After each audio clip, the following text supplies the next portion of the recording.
maybe then just bring it back to University Canada West, the Innovation Hub. Tell us a bit about your process. How do you guys select an industrial partner? You know, an industry standard to come in. What do you look for in that type of partner?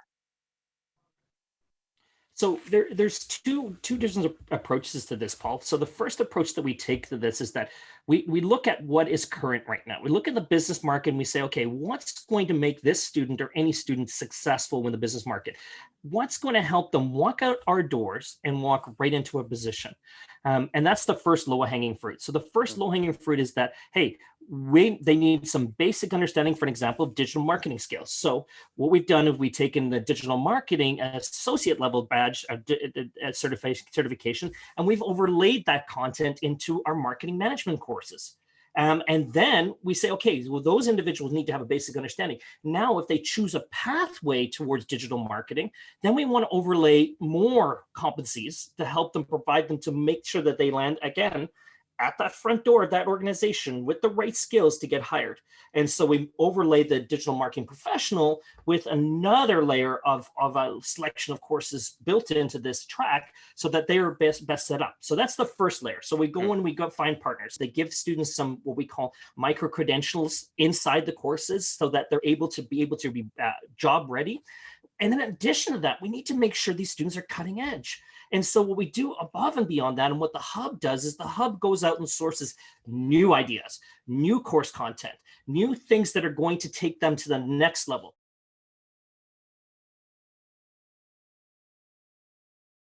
Maybe just tell us, how did you find out about the Digital Marketing Institute, and how did that process happen in terms of, you know, bringing the certification into University Canada West? Well, you know, a number of things that, Paul, I was in search. I was in deep search trying to figure out who's going to be the governing body that's going to give us the most amount of support in moving our students to that zone. And so a number of things, a number of conversations with a number of different people, some associates of mine, and the DMI actually did come up in those conversations, and through the study of it, and then finding that DMI has actually got that partnership with the American Marketing Association, made that more convincing that this is, hey, these guys know what they're doing. Their content is great. They have these amazing certifications that are really going to set students up for success, because not only are they collaborating with all these big players like HubSpot and Google and Facebook and all these elements to make sure that they have the relevant content, but then they're partnering with the relevant associations that really are going to give that student credibility. And that was the driving force to push us towards saying, hey, we need a partnership with DMI.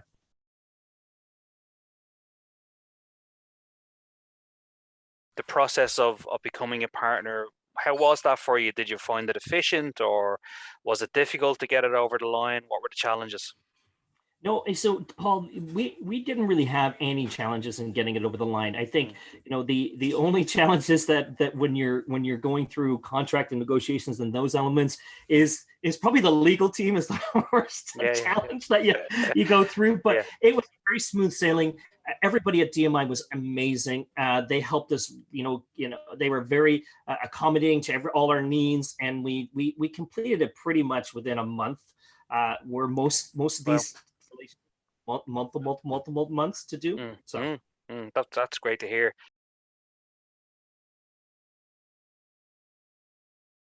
I suppose it's early days, but you've had some very successful cohorts already.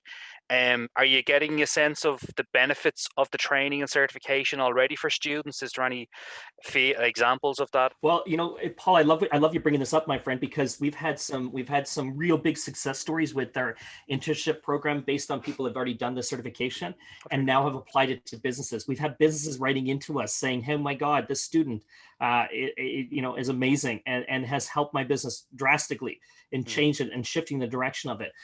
We had one student in particular that comes to mind, and I you know, and thinking about these partnerships that we're developing, and so this student didn't do so well in one course and then did this course again, and based on the certifications and the elements that she got, plus the partnerships with our work integrated learning piece, Yeah. excelled and got a letter of recommendation from the employer. So it's Oh, like, it's great to hear. it is a work. It is definitely, it is Yeah. working very well, my friend. And as you know, as we talked to our colleagues at DMI recently, I think we just topped 410 for Yeah. our associate level, which Yeah. is, you know, more and Record, more yeah. students are being pushed through it. So I Yeah. love it. Yeah, it's great. I mean, and look, I suppose for academic institutions all over the world, and they have business programs at higher education level, degrees or even post-level degrees, where the work in the final stage is to go maybe work for companies and prove themselves. It's great that you're getting word back from companies that your graduates or your students are performing really well. That's the best validation you can get. When I look at DMI, when I look at our partnership with DMI, our students, our faculty, other institutions, other things, we're really just really building a strong community of open innovation.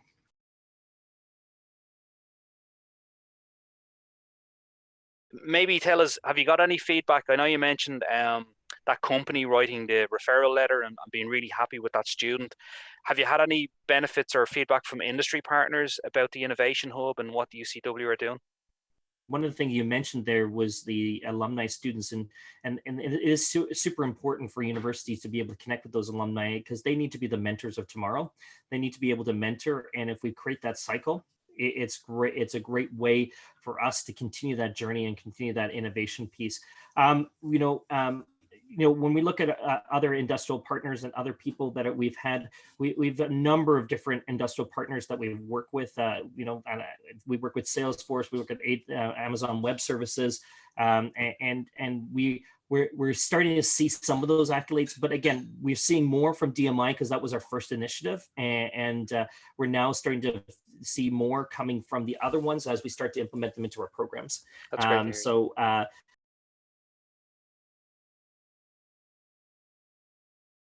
And have you had any feedback from maybe business leaders in Vancouver or Canada in general, or even political leaders to say, we like what you guys are doing, this is really good for the local or the national economy? In a short, really, Paul, we're at the very sort of grassroots of this innovation hub. We're in a process of really strengthening that partnership network right now. We're actually going through that process. What I can tell you is that what we have learned from our industry partners that help support or what we call our PACs, that support our programs, when we bring up these types of these initiatives, we get a lot of excitement, and a lot of excitement from a variety, from small, medium-sized businesses to large corporations. These individuals sit on our boards to give us direction on what programs and what things to offer. And when we talk to them about these industrial partnerships such as DMI and how we're implementing that into the program, a lot of them are very, very positive and very supporting of us as we move in that direction. Oh, that's good to hear. That's good to hear.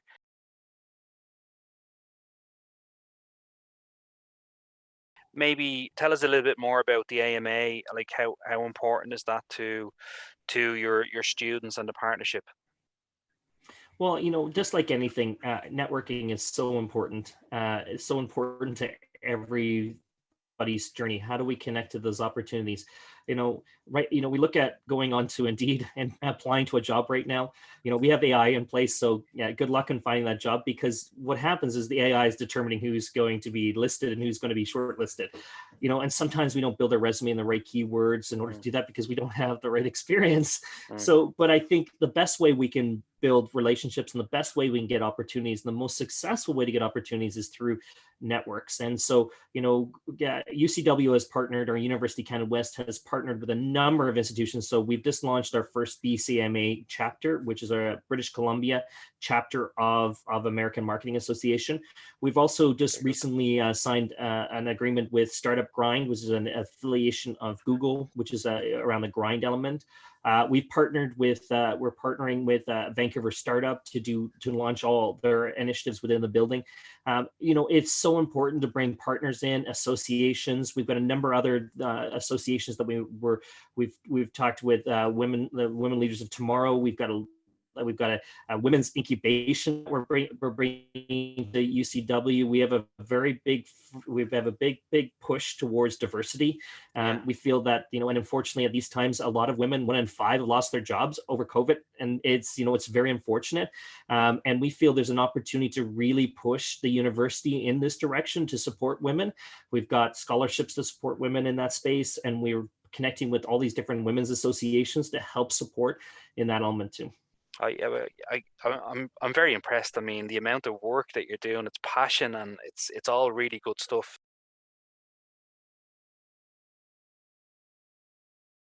I know it's early days, and we mentioned that you did have a record cohort for of students. But how is the partnership helping with student recruitment? Are you starting to see it helping bring more students into the campus at UCW?